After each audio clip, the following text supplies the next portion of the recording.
already approved consecutive 75 basis point interest rate hikes in June and July, and have increased and signaled that another increase of the magnitude is on the table. In September, depending on the forthcoming economic data, Friday's report provided a little insight into whether the Fed will go into a 3/4 percentage point increase or a slightly similar and smaller but still large half-point hike. Experts say that the evenness of the report leaves the door open for a third 75-point increase. Jerome Powell delivered a stark message recently. The Fed will likely impose more large interest rates in coming months and is absolutely focused on farming the highest inflation in 4 decades.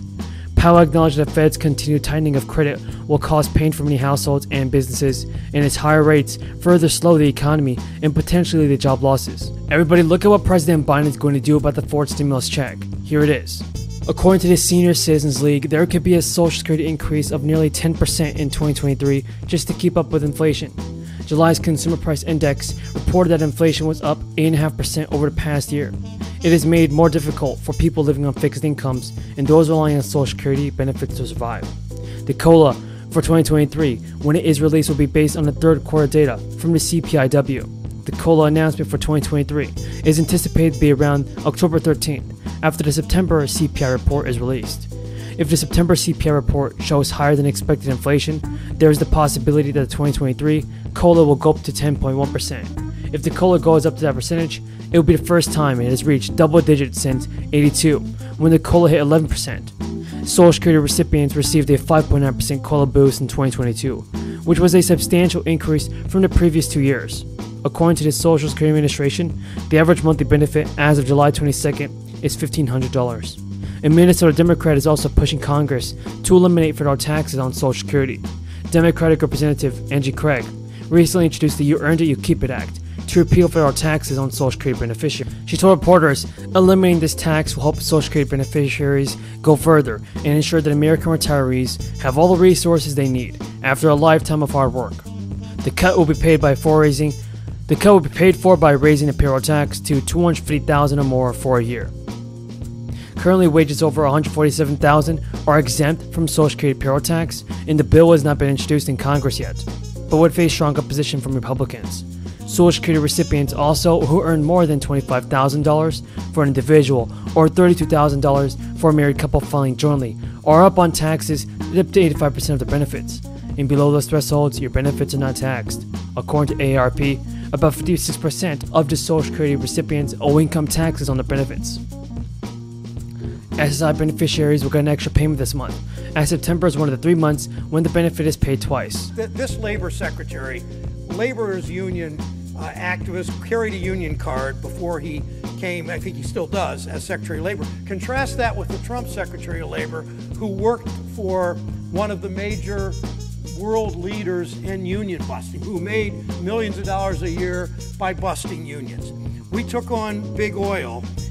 We have a National Labor Relations Board actually looking out for workers and willing to go after union busting. We passed the most pro-worker infrastructure bill ever, the strongest Buy America provisions ever in a piece of legislation. We've taken historic steps to put workers first, to invest in American workers, to make our economy work for every American, not just CEOs, not just Wall Street. That's what you came to the Senate from Minnesota for. That's what Senator Whitehouse came from Rhode Island for, to make these fights.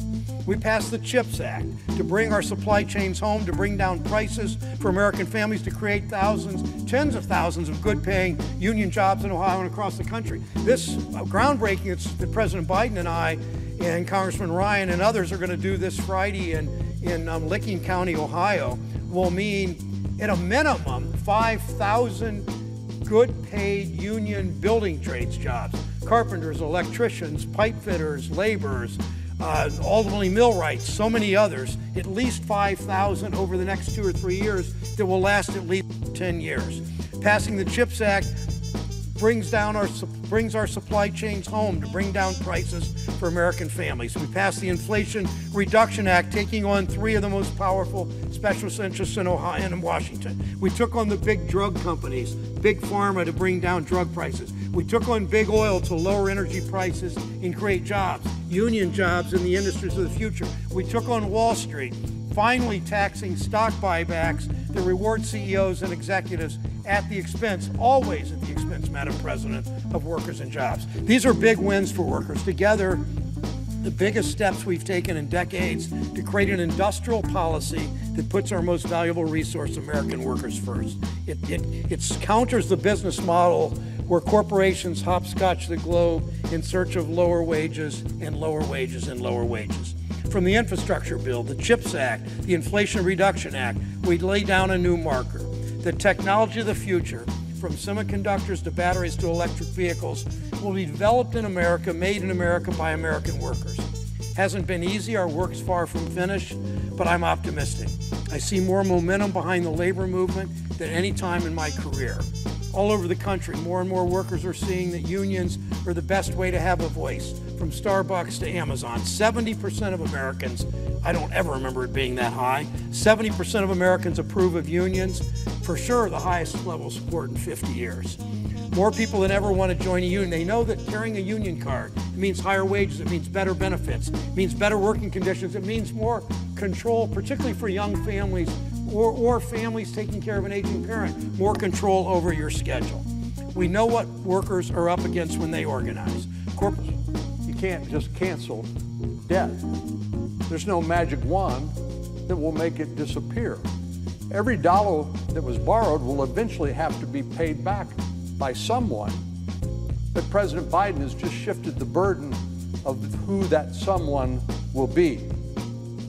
Now the middle class taxpayers are on the hook yet once again. Under President Biden's proposal, it doesn't matter if a person took out loans and repaid them already, in other words, did what they said they would do by repaying the money that they had borrowed, whether they worked their way through school, whether they held 2 or 3 jobs, or chose not to attend college at all. Their tax dollars will pay for someone else's college debt. My point, Mr. President, is there is a remarkable divide between what Washington Democrats are trying to accomplish and the problems middle-class families are actually facing.